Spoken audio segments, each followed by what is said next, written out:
And I think when it comes to like the judicial system, especially when it comes to voting for judges, I feel like voting is already super overwhelming for a lot of people, and people have a lot going on. And so I think that like, you know, judges who are not great, you know, they get this like the privilege of being the thing on the ballot that people just like, you know, are just kind of like, because I already am trying to figure out who it is I should vote for this and this and this and this.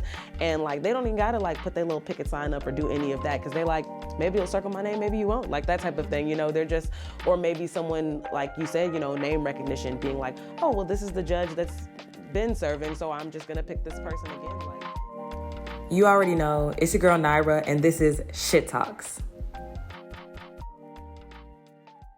What's good, everybody? It's Naira. We've got another episode of Shit Talks. We've got some really cool guests here with us as well. Say peace. This is my plans. So if y'all didn't know, there are 3 branches of government, right? And so we've got somebody here who's going to talk about the judicial side of things, judicial accountability. We've also got someone here who's going to talk about the legislative side of things, policy, things of that nature. I'm not going to explain it in too much detail because that's what y'all are here for. So I'm going to let the experts talk, okay? So tell me who y'all are, where y'all are from, all of that cool stuff. Cool. I'll start. I'm Camille. I am from the south side of Chicago. And I am the Senior Programs Manager and Idea Lead at Chicago Votes. Come on, title. Hey y'all, my name is Frederique Desrosiers. I grew up in Southern Illinois, but I've lived in Chicago for almost 10 years now, and like most of my family is from Chicago, but I'm a first-gen Haitian American, and I do policy at Chicago Votes. I'm the policy manager. And I use she, her pronouns. Period. Cool. So, court watching. What is court watching, right? Like, what, just for the people who don't know, what is court watching? So court watching is judicial accountability. So Chicago Votes has a court watching program where community members can come and go to 3 courthouse, which is Leighton, which is the 26th in California, which is the Cook County, Skokie, or Bridgeview, which is located in Skokie suburb, in the suburb of Bridgeview. So they come and we watch judges, so we on y'all ass. Mm-hmm. Because 2024 is a big election year and judges are on the ballot. So we need to hold them accountable at all costs. Yeah, so like why is that even important? Like what circumstances would make folks say that we need to start a program like this? Tickets. People in Chicago got hella tickets. Me. I'm people in Chicago. I'm on a payment plan, okay? I got 2 of them. Okay, and every time I pay off a payment plan, I gotta start. Thank you. Another one. And you know who's in charge of that? Who has a big say-so on that? The judges. Throw them out. Mm-hmm. It's like, it's not fair. And then eviction. We all just went through a pandemic. You know, a lot of people are now like displaced and unhoused because of that. And the judges, like, y'all know people was out here fighting for their life.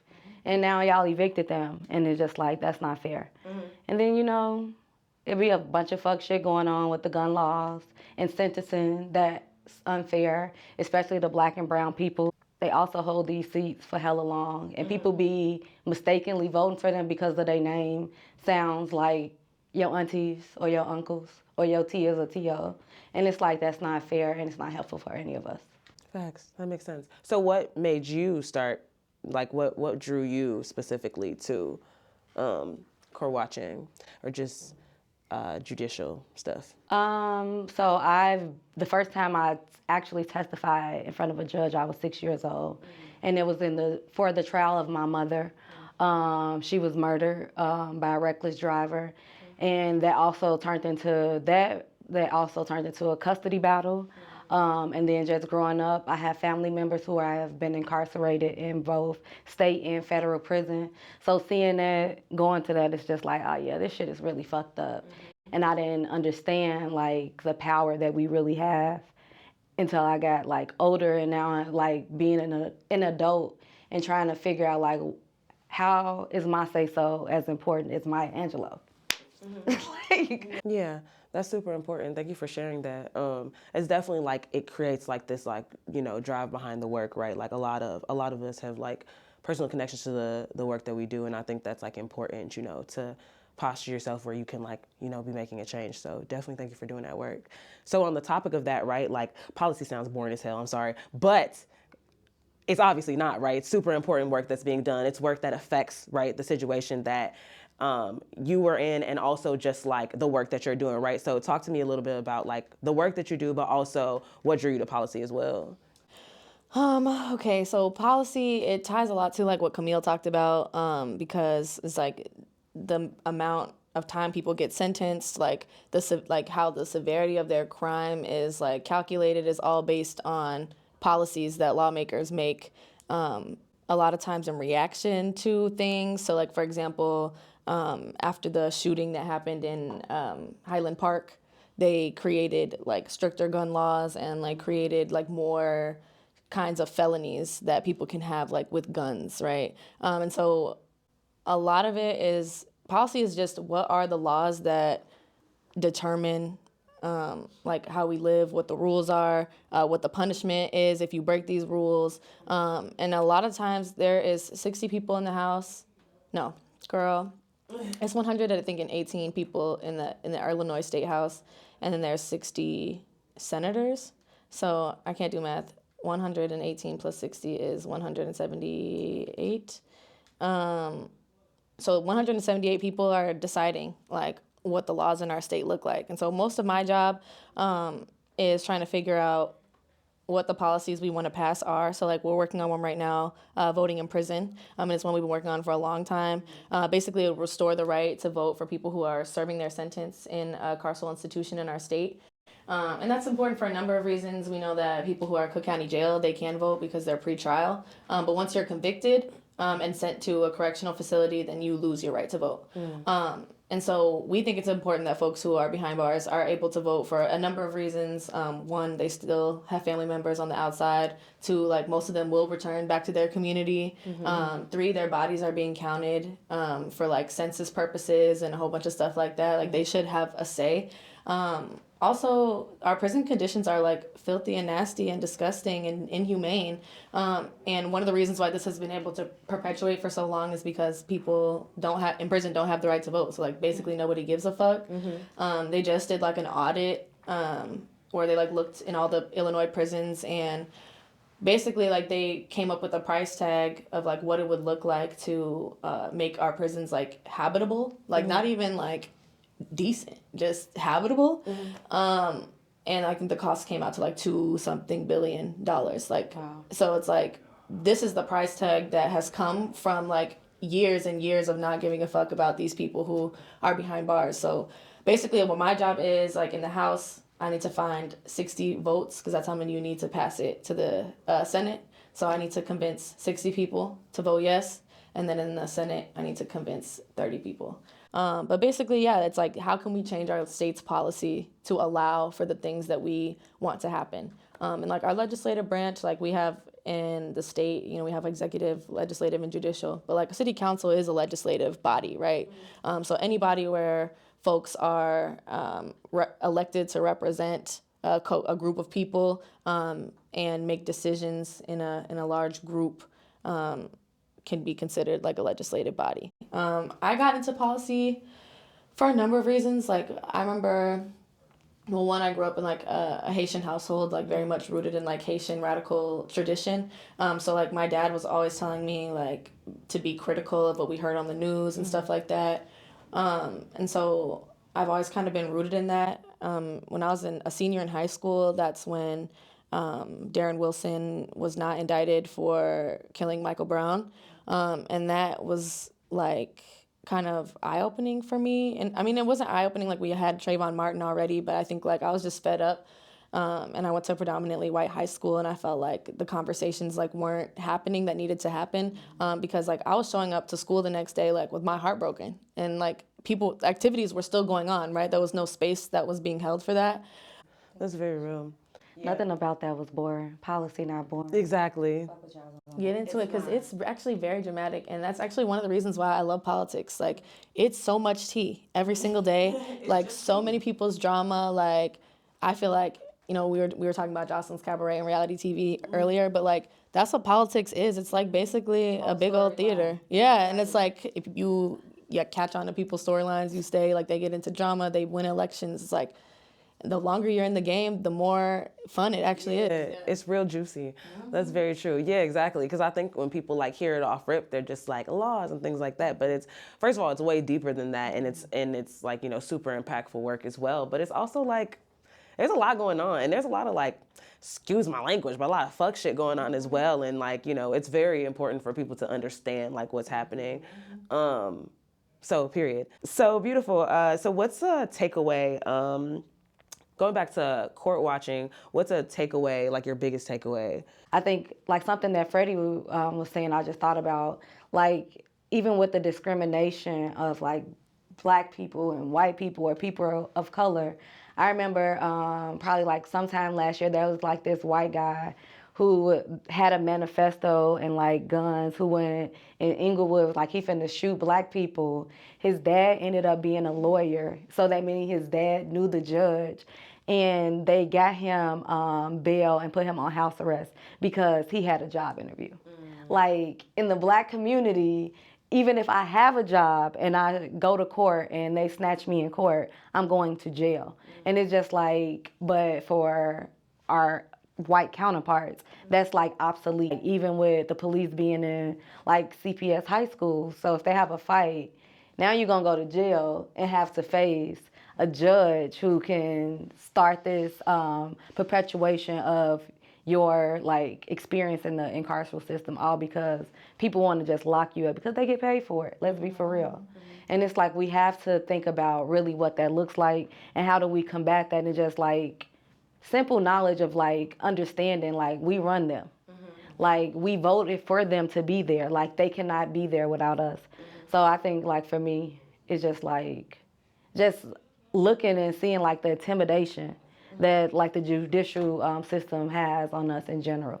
Like, what are the things you look for, like when y'all are court watching? Like, what data are you all recording? So one, like, is the judge being ethical? Like, for real, like if someone is incarcerated and they've been incarcerated, right? We know like they're shackled. Why are they shackled versus like a regular civilian coming in who's probably out on bond and they're gonna be seen as more human than the person who's incarcerated? Like, let's deshackle them. Like, that's not ethical because I'm looking at you as a criminal because you're being represented in front of me as like, you're so dangerous. It's like, so the biggest thing that I tell court watchers is like, is the person who's incarcerated unshackled? Because that tells you a lot about the judge. Because it's like, they can be nice, but are they treating them with dignity and respect that they deserve as human? So that is a big thing. Are they like speeding through the cases, or are they actually taking their time? Are they being empathetic? You have some judges who are in there like, I'm tired of giving you a continuation. Let's settle on something so we don't have to keep it going out. And then you have some judges that's like, do, next. And they then did 20 cases in 10 minutes. Like, how is this like happening? And it's not fair and it's not equitable for any of us, because again, until we encounter the judge, that's the only time we know who they are. And it's like, that's something that also is not working out for us, because even if we don't have an encounter with them, our family member, our friends, or somebody will encounter this person. When you think of judges or judicial, you think of jail. But think about it, like even with the whole Roe v. Wade thing or the affirmative action being overturned, these are judges who we elected, or we had a say-so in the people who put them in those seats. So I think it's just important to just like stop being like afraid to talk about like your experience and your encounter like with the judicial system. And I think when it comes to like the judicial system, especially when it comes to voting for judges, I feel like voting is already super overwhelming for a lot of people, and people have a lot going on. And so I think that like, you know, judges who are not great, you know, they get this like the privilege of being the thing on the ballot that people just like, you know, are just kind of like, because I already am trying to figure out who it is I should vote for this and this and this and this. And like, they don't even got to like put their little picket sign up or do any of that because they like, maybe you'll circle my name, maybe you won't, like that type of thing, you know, they're just, or maybe someone, like you said, you know, name recognition, being like, oh, well, this is the judge that's been serving, so I'm just gonna pick this person again, like not having any experience with them. So yeah, I think that like people, first of all, don't have the capacity to even be thinking critically about that stuff if it's not made available in the way that y'all are making that information available. Yeah, isn't it true that like only one judge that's ever been on the ballot was like failed to be retained? Yeah. And that was like through actions that folks took like recently to like get him not retained or whatever the term is. I think like also like there's no public information about like judges. Like if you Google them, like when we were doing our voter guide, like they're purposefully not like in the public eyes. So you know, because one, they don't want people to get their information. Like, let's say, like, you know, like, this judge, their son, you know, plays basketball or whatever. And, like, that information isn't public because they don't want people to, like, learn. Like, the same way that you lobby legislators, like, they don't want to be like, how can I make this case or, like, applicable to, like, the judge's lived experience? So it's like, how do you even get information, like, on them, you know?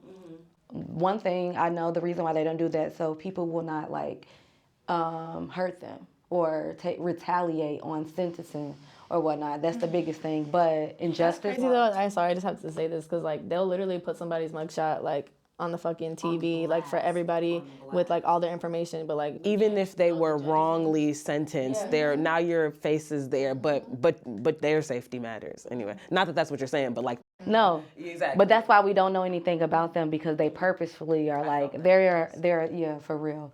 It's like they're like, oh, you're a target, and it's just like no, I'm not a target. But it's like here we're protecting a human who will send another human being to jail. And every morning, every day, you're probably send someone to jail when you go to work. But we can't know nothing about you. That's crazy. That's really insane.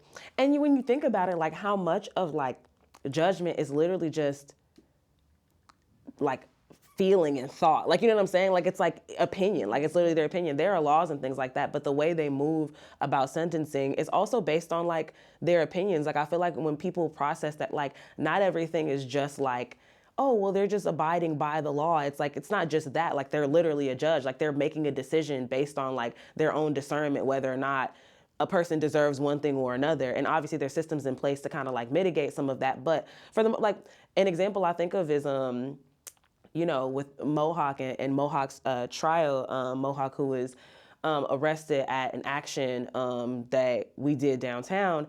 And the judge literally like that session was over and then called Mohawk back and was like, and also you can't be anywhere near a skateboard.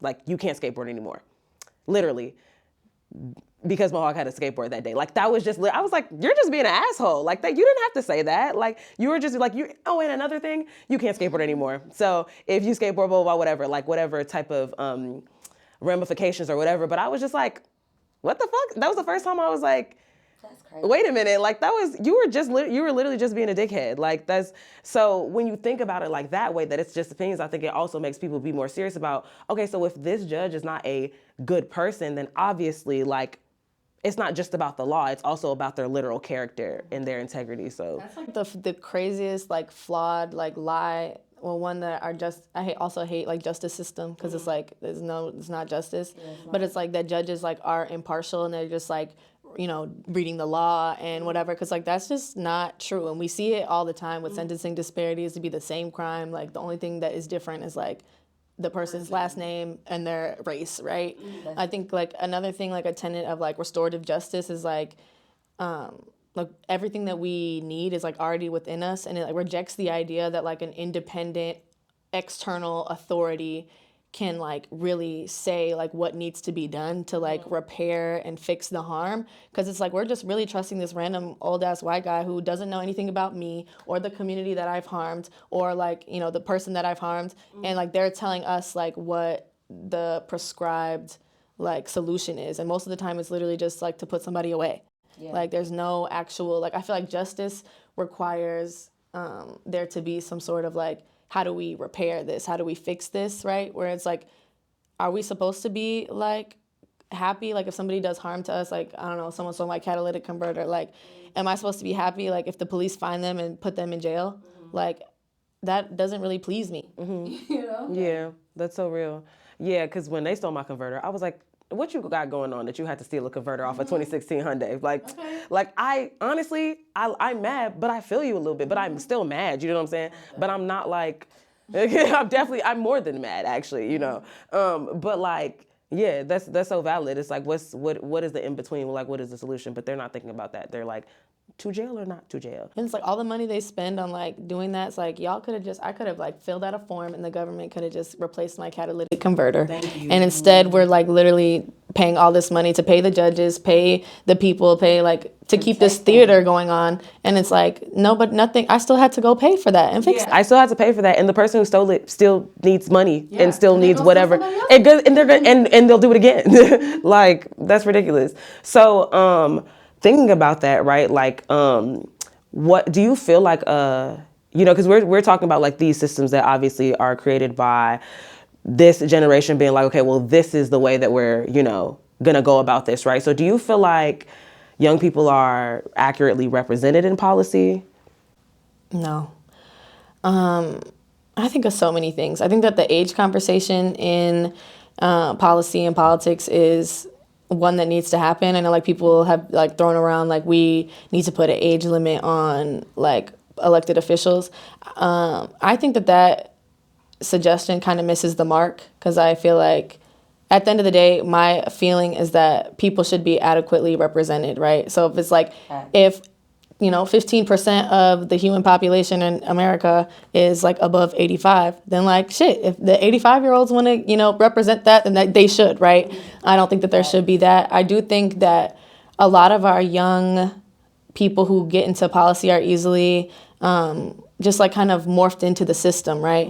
And I think like especially like in Illinois and a lot of states, like if you're a progressive, like you have to be part of the Democratic Party. And it's like if you're part of the Democratic Party, then at the end of the day, it's like they are the ones who like are controlling your funds. They want to you know what I mean? Like you're an arm of them, right? Which so maybe you did come in saying like, we want to have the free this and we want to like, I don't know, work on our criminal legal system. But then if that's not the party's objective, then it's like, okay, then you're on your own, right? Yeah. I do think that young people are frustrated with how things are going. I think that sometimes they don't see what the purpose is and why we should be in these bodies. And I can't say that I blame them. You know what I mean? Like how many times we get young people, we're excited about them, who get in office and then just like become the same as everyone else, right?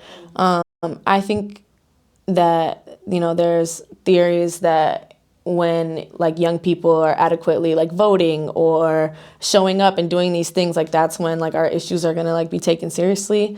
And I've been thinking about that a lot because it's like in Chicago we have like Black people do turn out to vote and we have hella elected officials who are Black, but like that doesn't necessarily mean that like our issues and our concerns are really being raised, right? It's like, so I guess when I think about young people participating in politics, I think that we need to be, well, one, we definitely need to be more organized. I think we need to be like more aggressive, and I think we need to be more imaginative. I think like imagination is lacking so much like in our policy and our political structures, because it's like, okay, we have this issue with carjacking, and it's like the imagination is going as far as we're gonna create stricter laws. And it's like that's really your solution. Like how can we be more creative and imaginative about like what it looks like to address these things? And I think also our system is like, you know, we have elections every 2 years. It's like people are just very reactive and want to do like short-term solutions that are going to get them reelected or not make like stances on hard issues because like they're concerned about getting reelected again. That's just really irritating. Because it's like I'm tired of having for us to like jump through these hoops, pass legislation, and it's like we're still having to like correct these things. I think that I want young people to be more imaginative about like what an alternate system looks like that actually like meets our needs, that is more participatory, and we're not just like electing some random person from two options that we already hate to like do the same shit that everyone's been doing.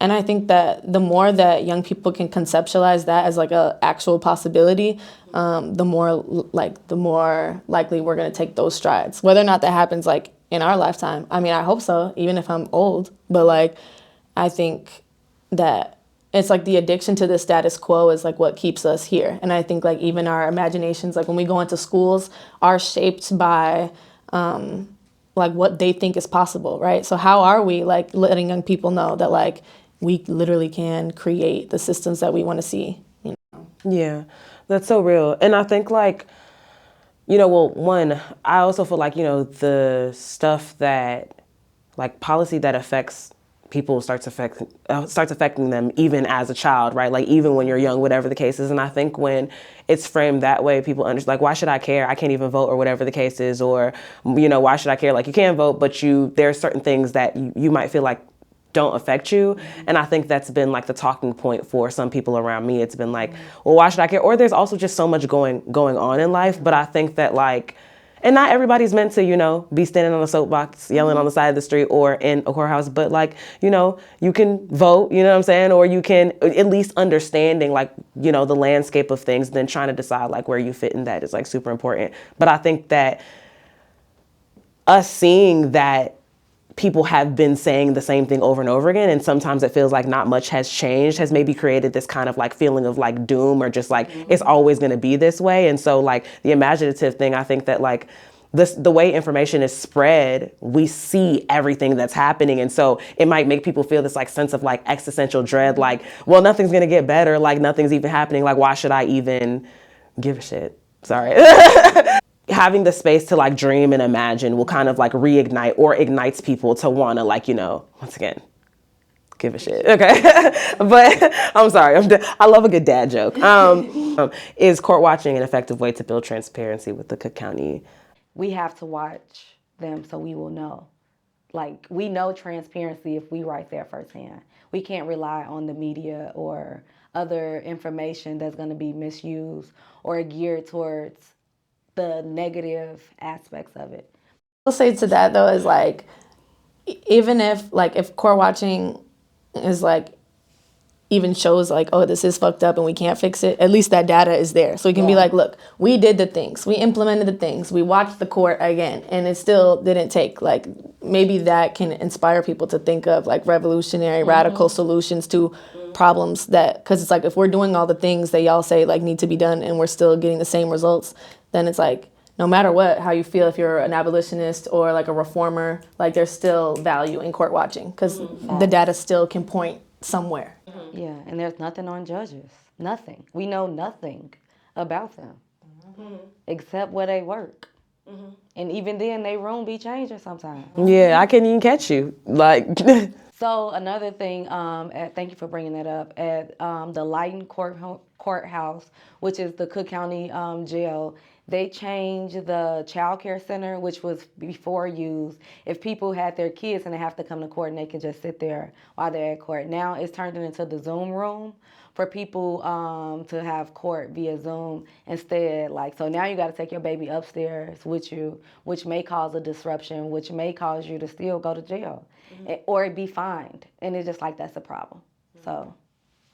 You touched on it a little bit, but like for both of y'all, like how can people get involved? For judges, I know she's going to talk about Injustice Watch. Also, the Alliance for Justice and Reentry has their own judicial guide that is really great. And I feel like their guide kind of gets to the heart of what it is that we're looking for, whereas Injustice Watch, they're a data-based organization.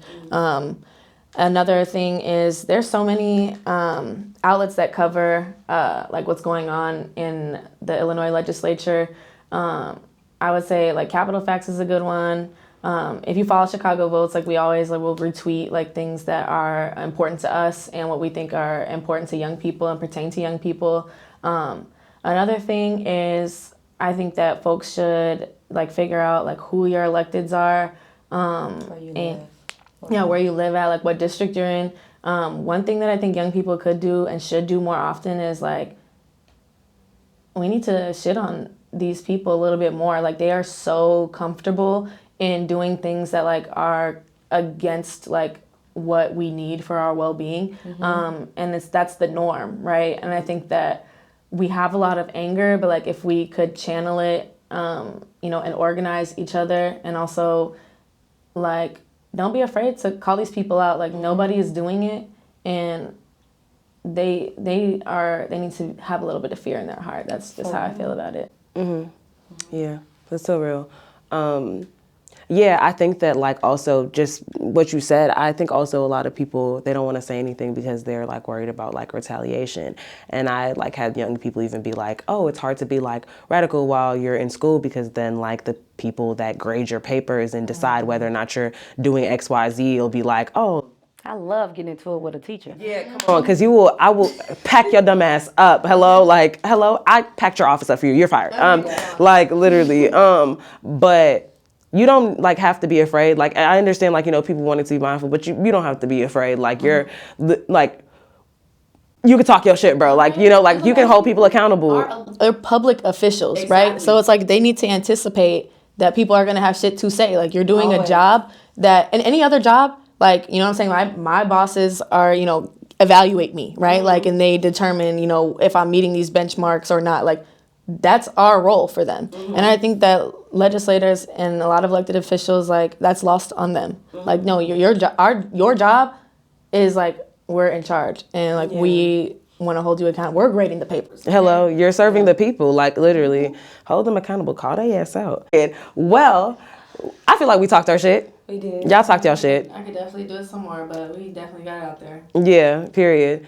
Welcome to Chicago, baby. Welcome to Chicago, baby. How much you coming with me? Give me some money, give me dollars, give me rupees, baby. And on that note, this has been Shit Talks. Thanks so much, y'all. Snacks for yourselves, period. Once again, I'm Naira. Peace.